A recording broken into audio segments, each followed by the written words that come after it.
Assalamualaikum warahmatullahi wabarakatuh. Halo semuanya. Jumpa lagi dengan saya Chow Sing Sing, kurator dari podcast Horror Night Story. Halo, apa kabar semuanya? Semoga kalian semua sehat-sehat ya. Dan seperti biasanya pada hari ini saya kembali dan akan menghadirkan sebuah kisah mistis untuk kalian semua. Kisah mistis kali ini menceritakan tentang 3 orang pemuda yang melakukan pendakian di sebuah gunung yang ada di Jawa Timur demi sebuah konten. Oke, daripada kita berlama-lama, mari kita simak ceritanya. Halo guys, jumpa lagi dengan aku Dion, host dari channel Teman Setan, sebuah channel yang melakukan penelusuran ke tempat-tempat angker yang ada di Indonesia. Dan pada episode kali ini, aku dan tim berada di sebuah kawasan perumahan yang ada di Surabaya. Tepatnya, aku sekarang ada di rumah hantu Darmo yang terkenal di Surabaya. Dan pada malam hari ini, aku ingin membuktikan apakah benar rumah Darmo ini seangker yang orang katakan. Untuk lebih jelasnya, pantengin terus channel ini. Hai, aku Dani. Saat ini aku bersama dengan kedua temanku melihat video yang sudah 1 minggu lebih kami upload di YouTube dan platform lain. Kami bertiga membuat konten horor yang spesialisasinya melakukan penelusuran ke tempat-tempat angker yang ada di Indonesia. Sudah ada puluhan video penelusuran tempat angker yang kami upload. Namun, viewersnya sedikit dan tidak pernah viral. Hampir saja waktu itu kami mau menyerah. Sampai akhirnya ada sebuah komentar dari viewers yang menarik perhatian kami bertiga. "Bro, coba kalian syuting di pasar setan yang ada di Gunung Arjuno. Tuh tempat terkenal angker dan pasti you dapat penampakan di sana," tulis komentar itu. Gunung Arjuno? Iya sih, kata orang-orang, gunung itu tempatnya demit-demit nongkrong, sahut Dion temanku saat membaca komentar itu. "Emangnya kamu pernah daki gunung, Yon?" timpal Rozak di sampingnya. "Heh, kalau Arjuno sih udah 3 kali aku kesana. Terakhir setahun yang lalu," balas Dion.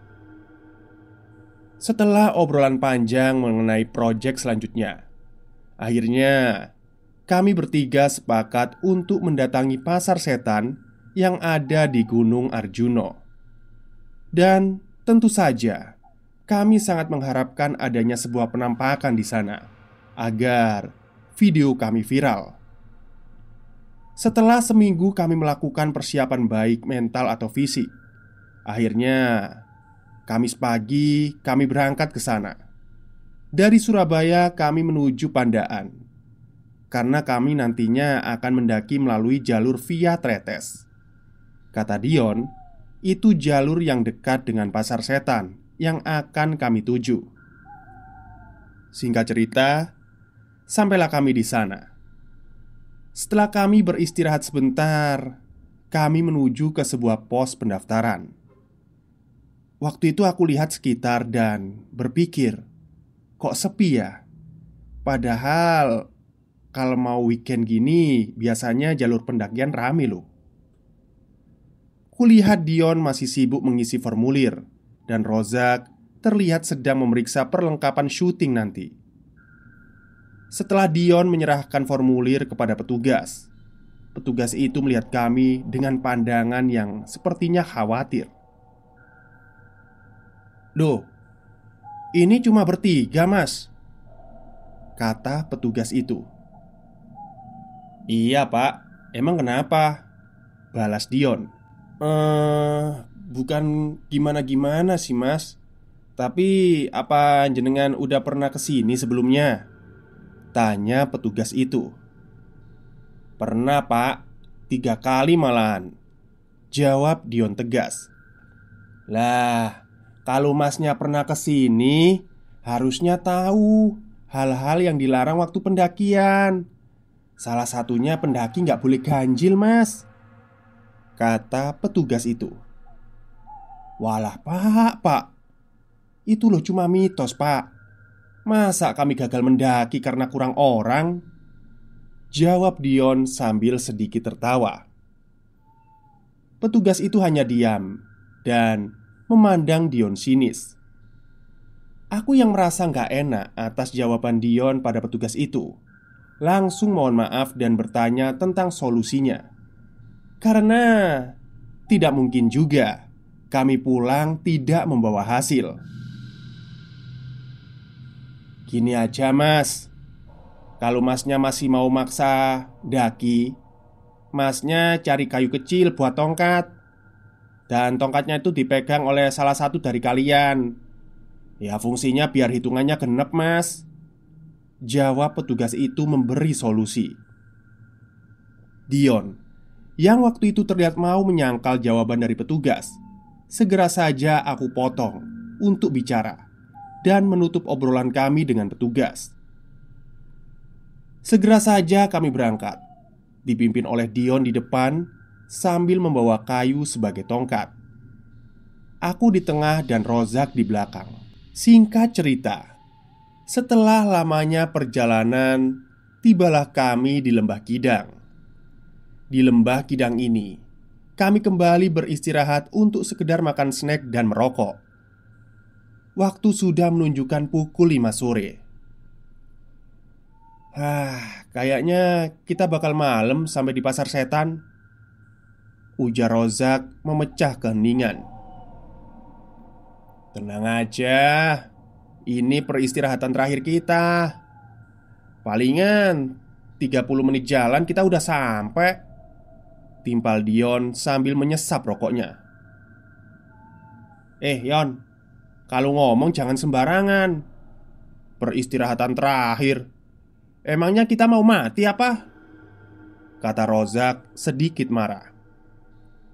Dion hanya tertawa melihat Rozak bersikap seperti itu. Aku hanya tersenyum karena mungkin Dion salah dalam penggunaan kalimatnya. "Loh, tongkatmu mana Yon?" tanyaku saat baru sadar Dion tidak membawa tongkat. Udah aku buang tadi waktu di pospet bocor. Santai aja lah. Buktinya kita nggak kenapa-kenapa kan sampai sini. Itu tuh cuma mitos. Dan asal kalian tahu ya, aku sendiri loh gak yakin nanti di Pasar Setan kita dapat penampakan.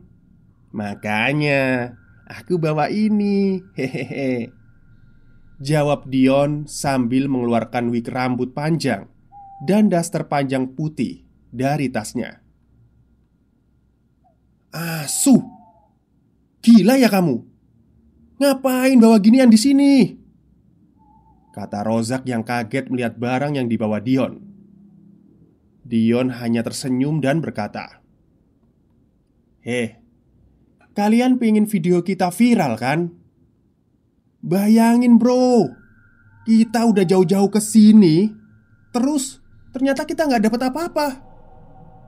Udah ngabisin waktu, duit. Ayolah, pinter dikit." Aku dan Rozak hanya bisa diam karena di pikiran kami masing-masing udah males buat debat. Apalagi kami udah lelah dalam pendakian ini. "Ya wis lah, sakarepmu Yon," jawabku singkat. Kami pun akhirnya melanjutkan perjalanan. Sekitar pukul 7 malam, tibalah kami di Pasar Setan. Segera kami membangun tenda dan api unggun. Tapi entah kenapa, di tanah landai dan tak terhalang pohon ini anginnya sangat lembut. Bahkan cenderung hampir tidak ada angin. Hanya dingin saja. Kalian tahu nggak? Sebenarnya kita nggak boleh loh ngecamp di Pasar Setan, kata Dion memecah keheningan. Tentu saja aku dan Rozak yang mendengar kalimat itu kaget dan saling pandang. "Loh, kamu kok nggak bilang dari awal sih? Emang kenapa?" kataku agak cemas. "Ya, kalau aku bilang dari awal, mana mungkin kalian mau berangkat?" kata orang-orang. Ini tuh tempat transaksi jual beli para lelembut. Terus konon katanya pernah ada pendaki yang ngecamp di sini. Dan pendaki itu hilang, nggak ketemu sampai sekarang. Yang ditemuin cuma bekas tendanya aja yang masih berdiri. Tapi ya, itu kan cuma mitos, bro, ujar Dion sambil menuangkan kopi ke gelasnya. Aku dan Rozak sebenarnya mau marah karena sikap egois dari Dion. Tapi kami terlanjur sudah tak memiliki tenaga dan lebih memilih untuk diam saja. Setelah ngopi dan makan, kami pun pergi tidur. Rencananya jam 12 tengah malam nanti kami akan mulai proses syuting. Tak butuh waktu lama, kami pun terlelap di dalam tenda. Suara gamelan membangunkanku dari tidur. Dengan mata yang masih mengantuk, aku melihat sekitar. Kulihat Dion dan Rozak tidak ada di tempatnya. Jam sudah menunjukkan pukul 12 malam. Mungkin mereka berdua sudah bangun dan siap-siap, pikirku waktu itu. Aku pun keluar dari tenda. Saat keluar dari tenda, aku dibuat kaget dengan pemandangan di luar. Awan terlihat berwarna jingga, seperti bukan malam. Aku juga dapat melihat sekitar dengan sedikit jelas. Dan yang lebih mengagetkan lagi, aku seperti berada di tengah-tengah pasar. Banyak orang yang lalu lalang. Tapi ada yang aneh. Pakaian mereka seperti orang-orang zaman kerajaan dulu. Mereka terlihat seperti tidak menghiraukan diriku. Tiba-tiba saja dari belakang ada sesuatu yang menabrakku. Dan ternyata itu adalah Rozak. Wajahnya terlihat pucat dan berkeringat. Tubuhnya bergetar. Dion, ayo, kita harus cepat turun dari sini, kata Rozak dalam ketakutannya. Belum juga aku membalas perkataan Rozak, dia sudah menyeretku ke suatu tempat. Saat tiba di tempat itu, aku hanya bisa terkejut dan merinding. Di sana kulihat seperti ada pesta pernikahan, akan tetapi bukan manusia yang kulihat, melainkan sosok-sosok seram dan makhluk yang mengerikan. Ada kepala buntung, wanita berbadan ular, manusia berkepala sapi, bahkan pocongan juga ada. Dan yang lebih mengagetkan lagi, Dion temanku sedang duduk di kursi pengantin dengan memakai kaos berwarna merah. Di sampingnya duduk seorang perempuan cantik berkebaya Jawa. Dion terlihat pucat, pandangannya kosong. "Ikhlaskan teman kalian. Sekarang kalian berdua harus segera pergi dari sini." Suara kakek-kakek yang tiba-tiba muncul di belakang kami. "Tapi mbah, itu teman kami," kataku padanya. "Minggat to teko kene." Tiba-tiba kakek itu teriak dan setelah itu pandangan kami gelap. Saat kami berdua terbangun, hari sudah pagi. Waktu menunjukkan pukul 10 siang.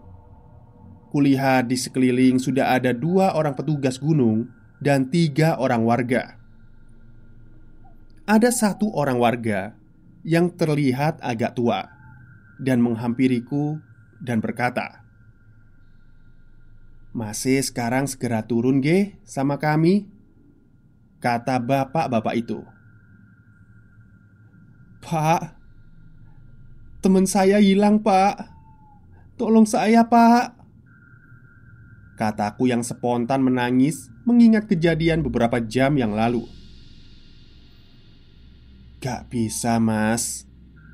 Gak bisa. Tindak tanduk teman kalian itu sudah salah. Dia sudah meremehkan gunung ini. Padahal kalian itu cuma tamu di sini. Saya sudah mendengar hal ini dari Pak Wardi, petugas loket. Katanya ada 3 orang pendaki sedang melakukan pendakian. Namun salah satu dari pendaki itu terlihat meremehkan. Karena khawatir, saat itu juga saya berkomunikasi dengan penghuni gunung. Namun maaf, mereka sudah terlanjur marah dan mengambil teman kalian sebagai salah satu penghuni pasar setan ini," jawab bapak tua itu. Aku hanya bisa terdiam. Kulihat di sampingku, Rozak masih belum siuman. "Zak, apa yang sebenarnya terjadi malam itu?" kataku dalam hati. Peristiwa serupa seperti ini juga sempat terjadi di beberapa pegunungan. Banyak yang sudah viral dan menyebar di media sosial. Bagi kamu yang belum pernah mendengarnya, Pasar Setan merupakan pusat transaksi jual beli penghuni tak kasat mata yang ada di sana. Konon, barang yang diperjualbelikan bisa berupa daging, daun, tanah, atau semacamnya. Namun, jika manusia yang melihatnya, para makhluk itu seperti berjualan barang pada umumnya, seperti baju, nasi, dan lainnya. Pasar ini juga biasanya muncul pada malam Jumat, dan menurut cerita dari para pendaki, tanda munculnya pasar setan adalah terdengarnya suara gamelan dan keramaian seperti di pasar. Konon ada beberapa pendaki juga yang menyaksikan langsung dan membeli barang di sana. Di antara para pendaki, mitos yang paling terkenal adalah pasar setan yang ada di Gunung Salak. Gunung yang menjadi latar belakang lokasi film Pasar Setan yang diadaptasi dari kisah nyata yang dialami oleh beberapa pendaki saat berada di gunung tersebut. Nah, serunya, cerita Pasar Setan ini baru dirilis versi filmnya oleh IDN Pictures dan akan tayang 29 Februari 2024.